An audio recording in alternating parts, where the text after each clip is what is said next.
Okay, Happy New Year. I'm just going to wait for a second just to get the Facebook to start showing people that I'm live. So, for now, in case you are popped on, I want to say Happy New Year. It's been an interesting one. It's really been an interesting year. And we've had a really interesting start of this year. If you're in the United States, you know what I'm talking about. It's been a very turbulent part of our history. Has been for a while, but this kind of topped the list. But it is January, and I wanted to talk about a little bit about self-love today, and in terms of how we can get that to work for you. Okay, so I do have one question for you. If you happen to be on live or you're watching this on replay, how many of you have made New Year's resolutions for your health this year? If you have, I want you to say yes or no. And then if you had to say yes, then what are those resolutions? And if you happen to be live, go ahead and comment in the comment field so I can see that you are here. Again, Happy New Year if you're just popping on. Okay, so give me just a second.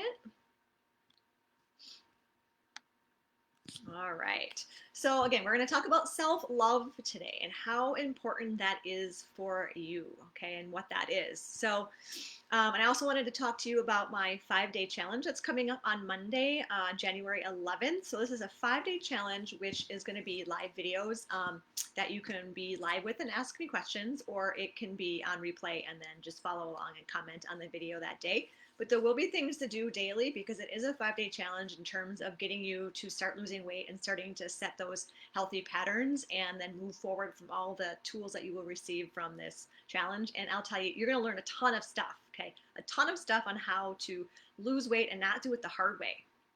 Because a lot of people in January are all about, full bore working out and full bar changing everything in their diet. And most people, like 99% of the people, that does not work well for. It takes a certain special person for that to work for. It usually leads to rebound and then feeling of failure and self-defeat afterwards. And I'm trying to avoid that for you guys. So if you want to just please hop onto the 5-day challenge to get some tools that are needed to get you out of that funk and yo-yo diet, especially this time of year, pop on in, okay? So I don't want your wagon wheels to fall off when all the hype is over, basically in February, right? So the other description will be in the link will be in the description, so you can always pop in there. That's how you get to the group page to register for Monday's challenge. So let's get to self-love, okay? So self-love is how you feel about yourself, okay? Right? That's pretty obvious, right? So self-love is accepting all of the things that make you you, okay? Not to be self-critical all the time. We all have this self-critical voice that goes mer mer mer mer mer all the time, and that's this little devil that is constantly keeping you from moving forward with your goals, right? So we need to use the power of the mind and to get you through that. So think about this: if your best friend was just like you, would you not love them or accept them for what they do or how they behave? Of course you'd love them. They're your friend. So why are you treating yourself differently? I'm sorry, but you're more important than your best friend. You can't be good to anybody else if you are not good to yourself. Period. You can't be the best friend if you're not your best friend to yourself first. Okay? So your sense of what is okay is much broader. Your sense of than your friends. Okay? So, but I want you to do the same and think that you're not a total jerk. Okay? This is really important. You have a different perspective. You're so self-critical of yourself. So why would you, and you're not like that with your friend, right? Why would you do that to yourself? I've done this to myself. We all have. But with the help of a coach to open my eyes to see what I've been just like secretly hiding inside, because I would say very angry and lost if I didn't have someone to pull that out of me. It's really hard to figure out what's going on in your own brain because it's buried in your subconscious. And that's why that subconscious work is so important. You don't see things the same way that other people see things about yourself because we're really good at hiding that stuff. And that's a survival instinct for us.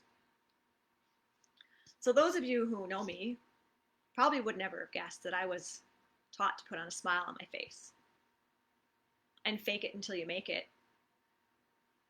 That was basically our generation's motto. I was a 75, in the 70s, 80s child. It was always fake it till you make it. It was always about, being happy and put a smile on your face all the time, no matter how painful things were inside, because you thought that's what you were supposed to do. Yes, putting a smile on your face does make you feel a little bit better for a while, but it doesn't fix the little demons inside, does it? So, have you been there? Especially people in my generation. That was a big thing back then.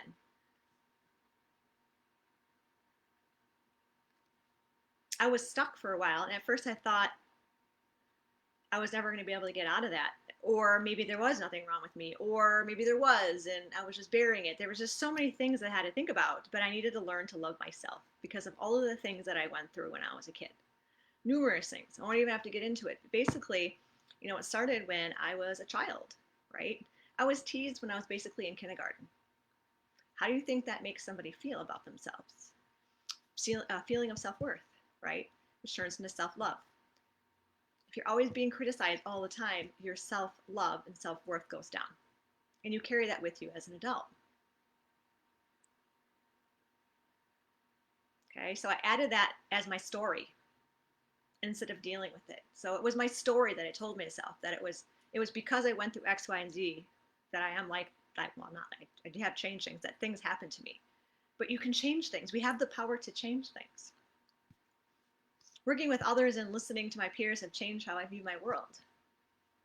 So self-love derives from everything. If you don't love yourself, you're not giving life your full self, and all that self-doubt and negative thought will rule the roost and derail you all of the time.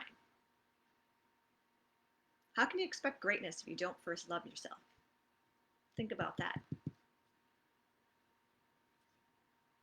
So this often starts with self-care, which is really important, and most people that I work with do not have any kind of self-care, or they think self-care is brushing their teeth, combing their hair, taking a shower, getting dressed. That's not self-care. That's basic hygiene. That's just stuff you have to do. Okay. So thinking about 5 to 10 minutes is just a great way to start a new habit. It doesn't have to be crazy. And this is where that whole January resolution stuff comes in. Everyone just like go all out. Let's do a 60-minute workout 3 times a week when they've never exercised any time in their life. That is not going to work. You're either going to give up because it's too hard, or you're going to hurt yourself because your joints aren't ready for it. There's multiple reasons why. Okay. So for just 5 or 10 minutes a day, let's talk about doing some deep breathing, or maybe some stretching, reading, whatever fills your cup. This is the key. It's not what I like to do, what I tell my clients. It's what you like to do. What fills your cup? If you haven't read a book in a while and you're like, oh God, I really wish I could read, then make a goal and write, I'm going to read 1 chapter a night.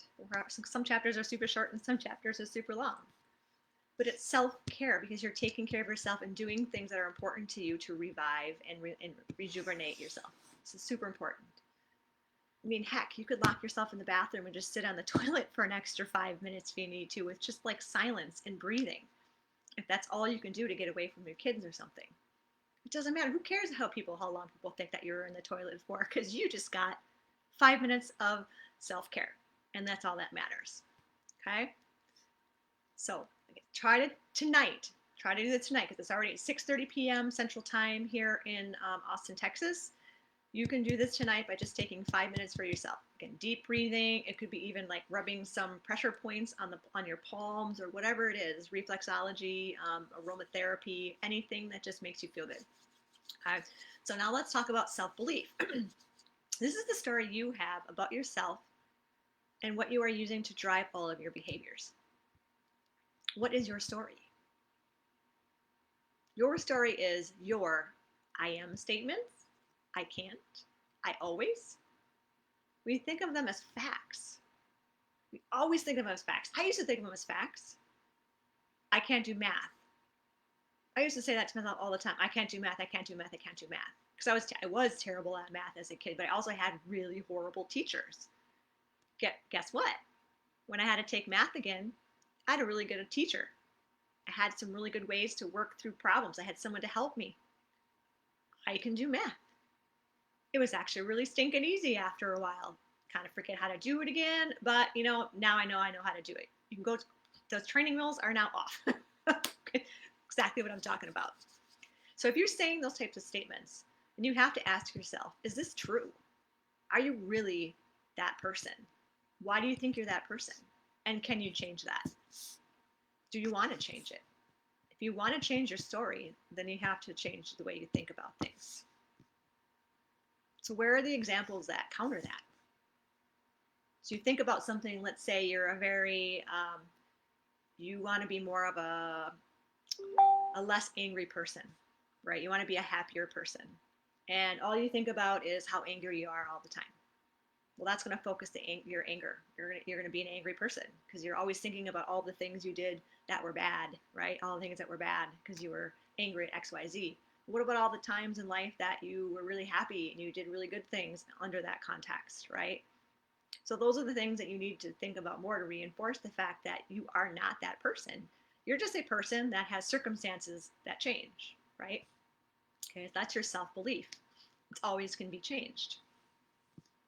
Does that sound like you? If it sounds like you and you have any resonation with that, what I've been saying in the last couple minutes, go ahead and type in, yes, that totally sounds like me. I've been working on that, or, I've worked through XYZ. I'm seeing a coach right now for XYZ.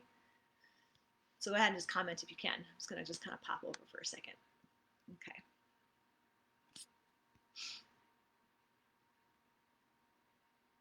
So I personally, so think about let me just make some like statements for you. So does this sound like you? I forget things all the time. I look like crap. I'm always tired. My tummy is flabby. I can't lose weight. How does that make you feel when you keep telling yourself that? And how does that make you show up in life? I can't, I can't, I can't, I can't, I can't. Maybe that was your story before, but it doesn't have to be your story now. You just didn't have the right tools to do it.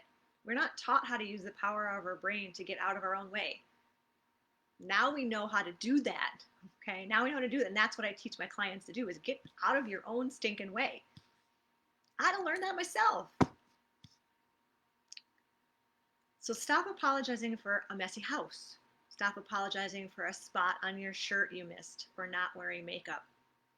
I hear that all the time. I just heard it today. Oh, sorry, I didn't want to put makeup on today. Great, you didn't want to put makeup on, but you don't need to tell us that, right? It's not important. It doesn't, you just made us focus on that. And then the reason you said it is because you felt bad, right? So that's also a form of negative self-talk. No one actually cares if you wear makeup. And if they do, that person's got problems of themselves, okay? So no one cares and no one even probably notices, but you just brought attention to that. So that's just an example, okay? So that just leads to more self-conscious like behaviors. And that just reinforces it, right? So why would you do that to yourself?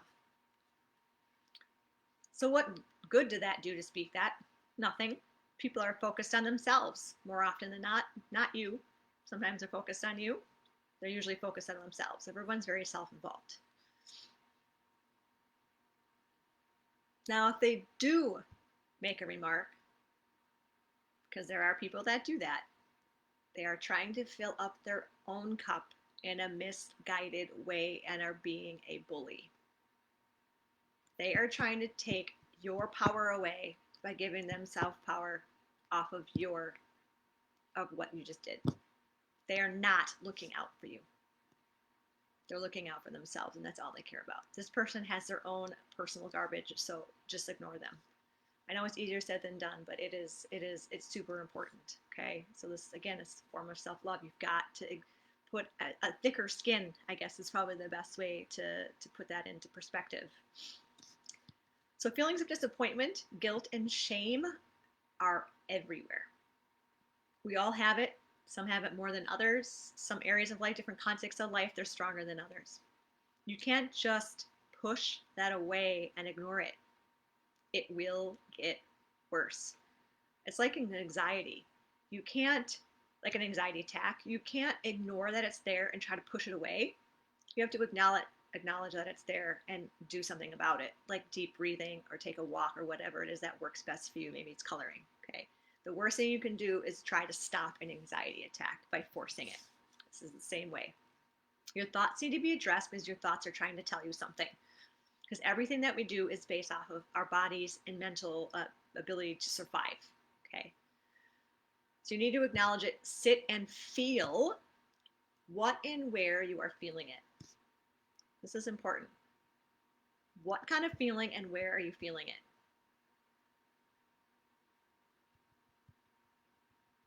You can think this and still move on by having another thought that supports your self love, like, I am enough. Nothing broke. No one died. Okay, so you're still going to have some of these thoughts, right? But you can counter them by saying, I am enough. Nothing broke. No one died. It's okay. It's okay. I love you, right? That's what we're ultimately looking for, is love inside of ourselves, right? To love ourselves. It's okay. I love you. No one died. Everything's fine. It will be fine. So you need to focus on what went well, not what went wrong, right? I was just talking on a spotlight tonight about how important it is to celebrate those micro wins. And I mean, a lot of people talk about that, but it's like unbelievably important, because if you focus on all the negative all the time, that's exactly what you're going to do. And I have a master class that talks about that too. If you're interested in listening to it, I can send it over to you. But that goes more into depth about certain things when it comes to neuroscience and the power of our mind. And ultimately, so what you focus on is what your reality is. When I heard a phrase like that a long time ago, I was like, wow, why don't they teach us this stuff in school? It's like we're naturally innate to think about the negative, the things that went wrong, right? So we grew up that way. I know I grew up that way, because everyone points out what's wrong all the time. No one really pointed out what's good. But now we're almost in the opposite, where kids are getting trophies for finishing kindergarten. It's like, oh, it'd be interesting to see what comes out with these kids. Like, we're gonna have, don't even get me started on that. so, so basically, you get my point, okay? So if you're in a whirlwind of post-Christmas sugar, which still feels like forever ago, and alcohol guilt, a lot of times it's dry January, but not always. It happened, move on, drop the guilt, and say to yourself, it's okay, and that you love yourself. The next step is to write down. So this is something I want you guys to do, anybody who's watching this on replay.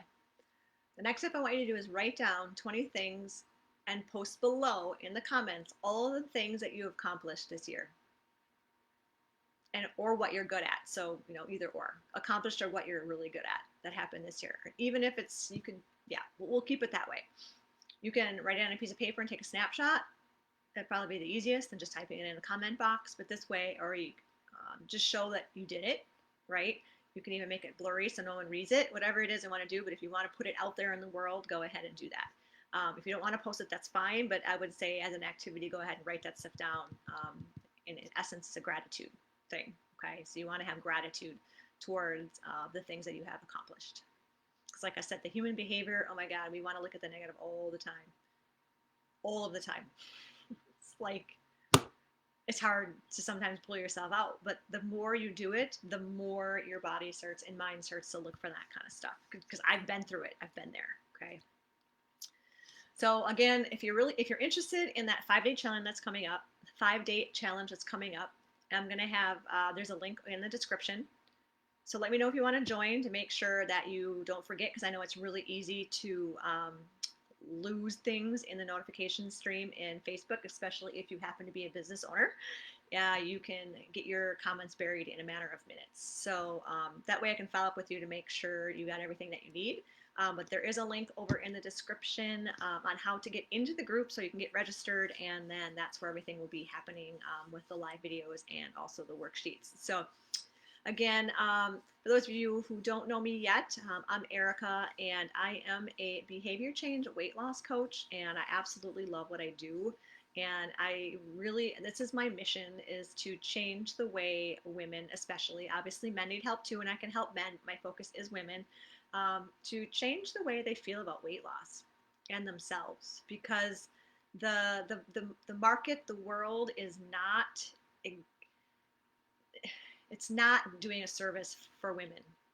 It's too focused on the physical and superficial aspects of weight loss. I call my package for weight loss because if people want to lose weight, of course, this is why you come to me, but there is so much more involved in losing weight.